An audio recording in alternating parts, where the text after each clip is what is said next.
everybody, Nate Lee here, and I have something really cool to show you today. This is the first day of my Leatherwood Bespoke Supple Recipe Rosin test. So welcome back everybody who watches my videos all the time. I really appreciate it, and welcome if you're new. If you like what you see, then I hope you'll subscribe to this channel. And don't forget everybody, hit that like button for the YouTube algorithm. All right, here we go. The Leatherwood Supple. Now I went and bought this at Carriage House Violins today up in, it's in Massachusetts. I had to drive an hour to get it, but I did not want to have it shipped because I didn't want to, it's been hot out and I didn't want to risk it being damaged or just not quite the way it was supposed to be from driving in a hot truck for who knows how long. So I drove an hour to go and pick this up, and this is not what it was shipped in as far as I know. This is just what it was in at the store. So super interesting, really nice branded envelope for what that's worth. And I've opened it up for a sneak peek, but I haven't actually completely opened it. Now I just did a video that was a bow review for my new Arcos Brazil silver model bow. And you can see that on this channel and check it out. And I talked about this rosin a little bit and I pulled it out of the package, but I haven't actually opened it up yet. So we're going to open up the rosin now. So it comes in a pretty fancy presentation here. So this is a little bit about the rosin. Leatherwood Bespoke Rosin is a boutique Australian company producing premium bespoke rosin for discerning string players. Handcrafted using delicious natural ingredients. Delicious. It is pine sap. It probably is delicious. Exceptional timbers and sumptuous deer leather. Your bespoke rosin as you desire it. So my understanding is that they actually do make some custom rosins. I watched a video about this where somebody was talking about having a custom blend made, if I understood correctly, but I still don't know a lot about this rosin. As I mentioned in the bow testing video, when I bought the bow, I asked what rosin was on the bow, and the person who sold it to me, Jim at J.S. Fisher Violins in Pennsylvania, told me that it had baker's rosin on it, and then you cannot hardly get it. So I haven't gotten some yet because you have to get on a list and wait. But once I get some, I will test it and put something on this channel. So he told me that that I couldn't get the rosin that came on the bow. However, he thought the Leatherwood Bespoke Supple recipe was a good substitute for that. So I looked it up and wow, it was $67 for this rosin, but I decided to take one for the team and get one of these, hoping that I'll like it as much as the baker's rosin. It sure will take me a lot to pry me away from my 𝐁𝐨𝐵 rosin that I've used for so many years, but I'm taking one for the team. I'm trying it out. It just really made me curious, so I've got one and we'll see what I think of it. So I'm going to open it up today, then I'm going to put some rosin on, give an initial impression, and then I'm going to spend some time with it. I've got 4 gigs coming up this weekend and really get to know it, and then I'll do a follow-up, which you'll see at the end of this video, and tell you what I really thought of it. So let's open it up. So it comes wrapped in this really nice wrapper here, and I've never seen a rosin presented like this before.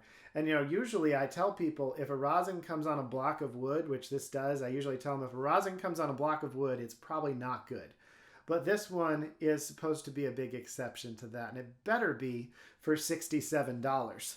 So just opening it up here, really nice presentation, and seems like a good way to store the rosin and keep it from getting messed up.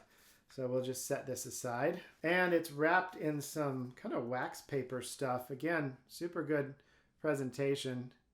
I've been trying to use product showcase mode here on my camera, and I don't think I've got it right yet. So sorry it's not more focused, but I'm a professional fiddle player and not a professional video maker. As much as I try to make it better, I'm still learning all this stuff. So I'm going to go ahead and open it up, as much as it pains me. You know what? Can I just push it out? It just looks so nice this way. There we go. So the main thing I'm wondering about this, other than the sound, is that a lot of rosins literally make my nose itch. So it's something that just happens as I play. I'm not super allergic to rosins, but it just makes my nose itch, and that's uncomfortable. Don't want to be playing along with an itchy nose. So an example is Melos rosin, which I like a lot. It's a little on the grippy side for me, but still something I really like a lot. It makes my nose itch. My old standby Gustave Bernadel does not make my nose itch, and I like this a lot. I've used this for at least 10 years. Really smooth sound, and it's been my main rosin. We'll see if this one can replace it. But that's something I'm looking for in this. Now, I don't know till I really dig in what it's going to do. So far, I'm good, but the rosin is still all slick and new. It looks so nice. I hate to even do anything to it, but I'd better, or else I'll never know if it sounds good. So I'm going to go ahead and rosin up now and give you my initial thoughts on the rosin.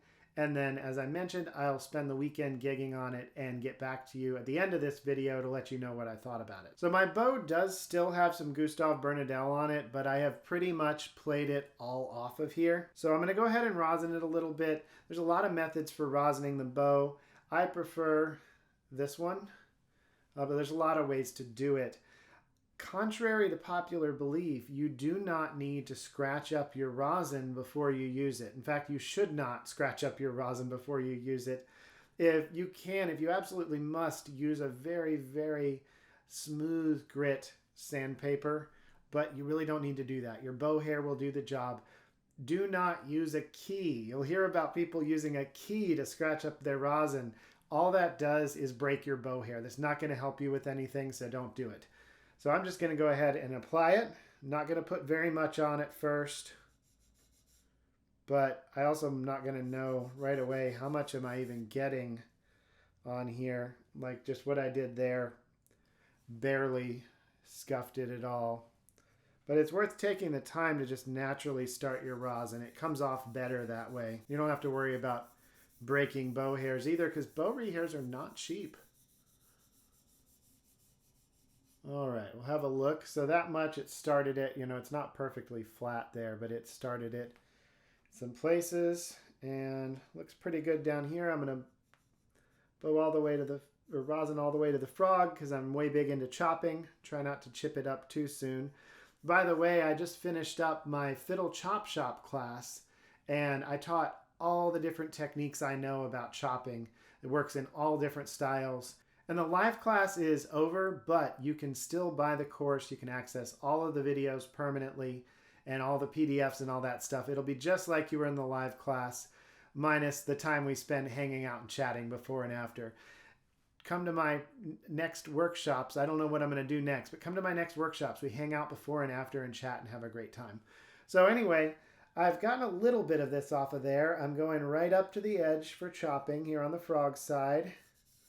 And I'm just looking at it to see where looks like it has rosin and where doesn't. I'm going to tighten it up a little bit because the bow hair is just kind of bottoming out. And I really don't want to get too much when I start out. All right, that seems like plenty. Let's try it out.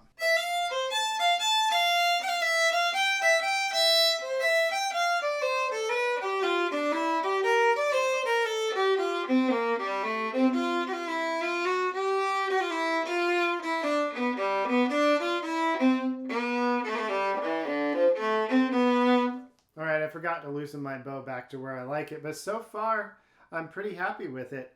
It has a good amount of grip without getting too that in the sound. It's a pet peeve I have that fiddlers have a lot, is their tone sounds like that. And it, I think, is often due to the rosin they're using. Some rosins are just way, way too grippy. And if you like that sound, that's totally okay.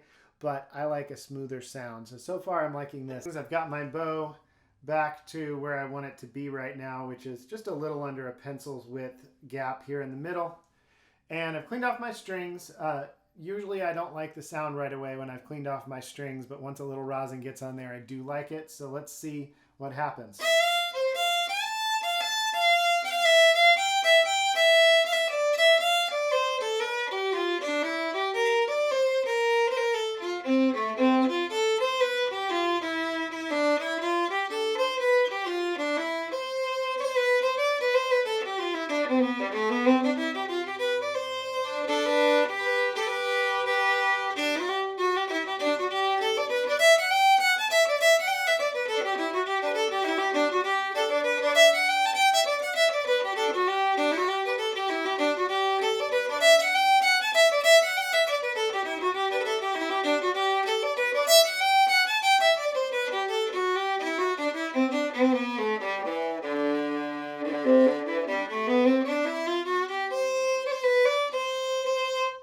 Like it so far.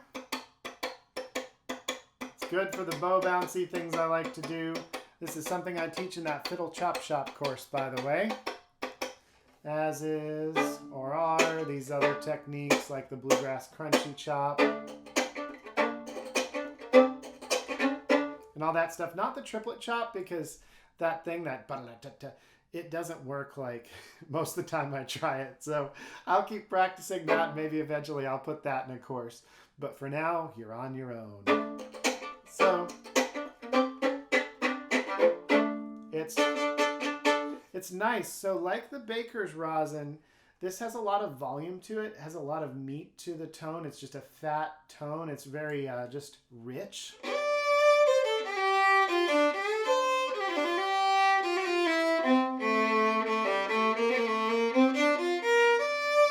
It's fairly loud. It's got more grip than the Bernadelle I'm used to using. And the tone is a little less sweet, I think, than the Bernadelle, but it is more rich. So I like it. It reminds me of the baker's rosin that was on here. But we'll see what I think once I've tried this over after 4 gigs this weekend, what I actually think of it when the my impression of I have this impression that it's supposed to be very good because of what it costs. So that'll wear off over the course of the week, so the weekend, and I'll really see what I think of it and give you an update then. All right, I'm going to play a tiny bit more, and then when I next see you on this video, it will be me from the future, but also, I guess, me from the past by the time the video is posted. So me from the future and from the past at the same time. That's a Star Trek episode waiting to happen right there. Which, by the way, if you can name what famous fiddler is on Star Trek, it's on the Next Generation, Star Trek The Next Generation. If you can name which fiddler that is, put it down in the comments.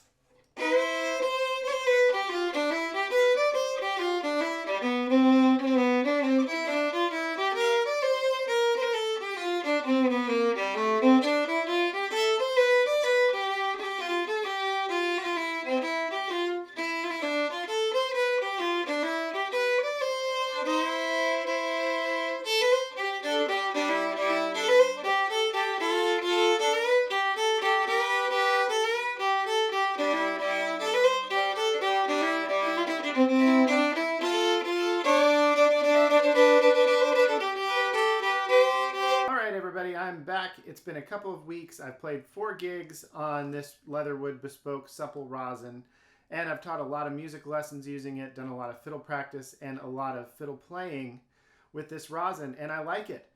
I've still been using it. You know, a big test was going to be, did I go and play one set at a gig and realize it wasn't working and change back to my old standby, the Gustave Bernadelle. By the way, I am doing a giveaway for a brand new Gustave Bernadelle rosin, which has been my standby for years, and it's still the one that if I needed everything to be right, I would still grab this rosin and not take risks on something unfamiliar. However, the Leatherwood Supple is becoming familiar to me, and I really like it. But I'm doing a giveaway for the Gustave Bernadelle, and you can sign up in the form down below in the description, and you'll get a chance to win this. And then we'll see if the channel grows enough. Maybe I'll do a giveaway for one of these, but right now it's just not in the cards. So as I mentioned, I've overall been really pleased with the Leatherwood Bespoke Rosin. I started out with a bit of a mistake, which is I put on too much for the first gig. So we played 4 gigs in 2 days, and 2 of them were back-to-back at the same venue. And I put on a little too much at rehearsal time, and I started to notice, I guess actually it was after rehearsal, I put on a little too much right before the show is what happened. So the show starts, and I started to notice my chops a little bit out of time in a way they normally hadn't been. And when I'd go to do like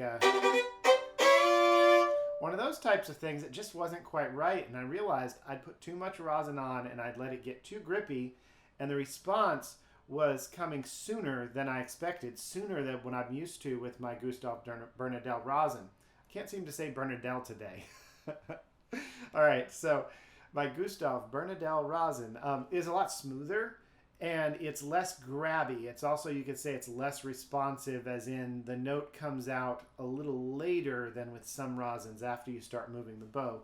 Well, this rosin, the Leatherwood Bespoke, is very grippy, very grabby, and therefore very responsive. You barely move the bow, and it starts the note. If you've got a lot of rosin on there, it starts the note. So I had only mild panic for the first set, and then it started to wear off a little bit. And by the end of the first show we did that day, I felt like it was in a pretty good place, and lesson learned not to put on as much rosin as I do when I use the 𝘀𝐸𝐵. With the 𝐵, even when I put a lot on, it never becomes super grippy. So here's why I'm liking this rosin and why the Leatherwood Supple is still on here, why I didn't just switch back.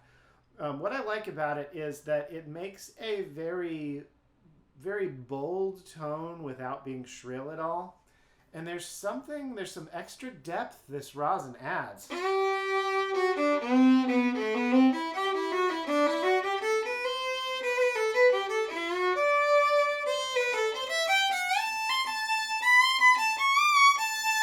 It feels like it makes the tone more multi-dimensional. It does not make it cleaner. It does not make it prettier, depending on your definition of pretty. You know, it doesn't make it slicker. It has a little bit of a roughness to it in that sound, but it's a very big sound that it makes.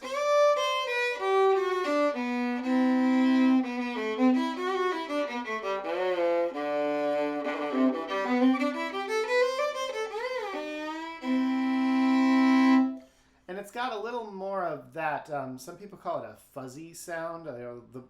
The sought-after bluegrass fiddles often have what some people call a fuzzy sound. And that's really hard to describe. But I think of it as having a little bit more of what I hear come out of, say, a cello, timbre-wise. Of course, everybody uses different words to describe different things like this, and so it's hard to exactly explain what I'm thinking. But if you try it, then you'll get an idea. You know, spend $67 just to find out if you like it. But I like the rosin overall. It chops good. Chops really nicely. Very much on the grippy side for the chop. This is not as grippy as some rosins I've tried, but it is fairly grippy. And as long as there's not too much on here, it works for me totally fine for the chop. And that's kind of the key thing with this rosin overall, is I really like it if I don't put too much on. If I put too much on, I really don't like it. With the 𝐵, if I put too much on, it starts to get kind of a sort of a sound, too much of that sound to it. With the Leatherwood and any rosin that's grippier than the 𝐵, what I usually notice when I put too much on is that there's a grippiness problem of it being more grip than I'm used to. Now keep in mind, this is not the grippiest rosin out there, and to you this rosin might seem super smooth and not grippy at all because of what you're used to. And there's not really a wrong answer on rosin. I will still steer my students toward the 𝘀𝐸𝐵 because of its smoothness. It's very forgiving. And I guess it'll be telling next time I go into the recording studio or something like that, am I still going to put on the Leatherwood, or am I going to bring the 𝐵 because it's comfortable and forgiving and safe?